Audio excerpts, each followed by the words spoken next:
कपड़े धोने वाली बहू। शादी के पहले से ही विभा को कपड़े धोने का बड़ा शौक था। कभी नल के नीचे तो कभी तालाब के पास। अरे मेरी नीली वाली लुंगी नहीं दिख रही है। विभा की अम्मा कहाँ रखी है लुंगी? अरे वो तो विभा ने परसों ही धोकर रखी थी आपकी अलमारी में, देखो वहीं होगी। वो ना मैंने आज धो दी, मुझे लगा कि गंदी हो गई होगी। अरे कैसे गंदी हो गई थी? उसे तो मैंने पहना भी नहीं। हे भगवान, इस लड़की के कपड़े धोने की आदत से परेशान हो गया हूँ मैं। जितना तो घर में राशन नहीं आता, उससे कहीं ज्यादा डिटर्जेंट पाउडर का खर्चा है। इसकी शादी करवा दो, शादी जाए अपने घर में ही करे काम, फिर चाहे घर के कपड़े धोने हो या पूरे गांव के। हाँ ठीक बोल रही हूँ, देखता हूँ मैं कोई लड़का। वो दिन भी आ जाता है जब विभा को देखने लड़के वाले आ जाते हैं। लड़की मुझे अच्छी लगी। होने वाली सास कहती है, बेटी अगर कुछ पूछना है तो पूछ लो।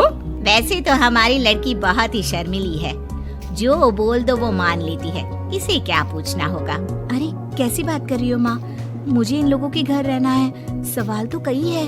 हाँ हाँ बेटा पूछ लो ना, क्या पूछना है। आप लोगों के घर कपड़े कौन धोता है? सास का मुंह बन जाता है। देखो अगर तुम ये कहना चाहती हो कि तुम्हें कपड़े धोने नहीं आते तो सुन लो, कपड़े मैं ही धोती हूँ, लेकिन तुम्हारे आ जाने के बाद मैं रुमाल तक नहीं धोऊंगी। अरे चुप रहना भाग्यवान, बहू बेचारी घर आई नहीं, उसे डराना शुरू कर दिया। वो क्या है ना बिटिया, अभी तक तो ये कल्लू की माँ ही धोती थी, लेकिन अब तुम्हारे पापा तो दहेज में वॉशिंग मशीन देंगे ही।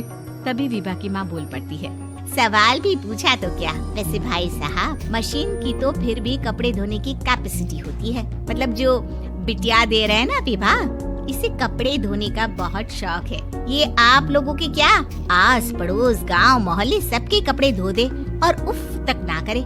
बाहर देखा नहीं आपने कितने कपड़े सूख रहे हैं, सब हमारी बिटिया ने ही तो धोए हैं। बस भी करो ना माँ, शर्म आ रही इतनी तारीफ सुनकर। और तो और एक दाग निकाल कर दिखाओ तो मान जाऊँ। हाँ अच्छा माफ करना बेटा, मैंने गलत समझा, हमें तो रिश्ता बहुत पसंद है। और ऐसे जुड़ जाता है रिश्ता कपड़े धोने का शौक रखने वाली विभा का।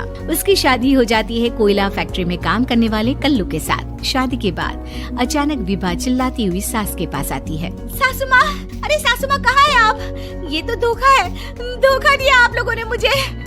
इसे ससुर के चक्कर के बारे में पता चल गया। अरे तो उसमें तुझे क्यों धोखा मिला है? अरे नल में पानी नहीं आता, कपड़े कैसे कब धुलेंगे?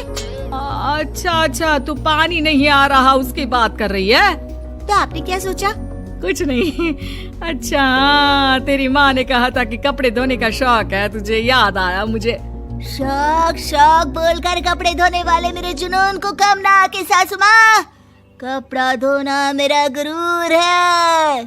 तभी पति भी वहाँ आ जाता है। अभी मैंने इसे सनी देओल की फिल्म दिखाई है, उसी के डायलॉग मार रही है माँ। अच्छा सुन, साफ साफ बता रही हूँ, पानी सुबह 4 से 6 और शाम को 10 से 12 आता है, समझी? विभा टाइमिंग सुनकर हैरान हो जाती है। ये क्या भूतों का मोहल्ला है? सुबह 4 बजे उठकर कौन कपड़े धोता है? 4 बजे टंकी में पानी जाता है, फिर सारा दिन धोना ना, किसने मना किया? अरे कैसी बात कर रही है? 200 लीटर की टंकी में कितने कपड़े धो लूंगी मैं, सुबह ही उठ जाऊंगी मैं। अब क्या था, विभा सुबह 4 से लेकर रात के 12 बजे तक कपड़े ही धोती रहती। एक रोज सास पड़ोस से निकलकर कहीं जा रही होती है कि साथ वाली कहती है, हाँ कल्लू की माँ, जरा ये बताओ कि 2 साड़ी है, 2 ब्लाउज और एक पेटीकोट और एक नाड़े वाला लंबा कच्छा। हाँ तो? अरे तो क्या, कितना लोगी धुलाई ये बताओ। धोबन दिख रहे हैं हम क्या? हमारे पति सरकारी नौकरी से अभी रिटायर हुए हैं और बेटा सुपरवाइजर है कोयला फैक्ट्री में। धोबन समझ रखा है हमें? हाय रे कल्लू की अम्मा, माफ कर दो, वो तो मोहल्ले में यही सब बता रहे थे कि तुमने बहू को कपड़ा धुलवाने के काम में लगा दिया है। सास को पड़ोसन की बात सुनकर गुस्सा आ जाता है। वो घर पहुंचती है जहां घर के बाहर ही इतने सारे कपड़े सूख रहे होते हैं जितने कि किसी धोबन के घर पर। अरे ओ कल्लू की दुल्हन, बाहर निकल। माँ जी यहीं आ जाओ, बाथरूम में चादर धो रहे हैं हम। अरे अभी हम धोते हैं, तुमको बाहर निकलो। ये आस पड़ोस वाले बोल रहे हैं कि हम बहू से कपड़े धुलवा कर उसे कपड़ा धोने वाली बना दिए हैं। अरे छोड़ो ना माँ जी, किन लोगों की बातों में आती हो? आस पास के लोगों का तो काम ही होता है कि वो किसी तरह सास बहू को लड़ा दे। बहू सारे घर के कपड़े धोती है, ये क्या कम है? बोलिए। सास को भी लग जाता है कि वो बहू का ये सनकीपन नहीं छुड़वा सकती, इससे अच्छा है कि खुद ही चुप हो जाए।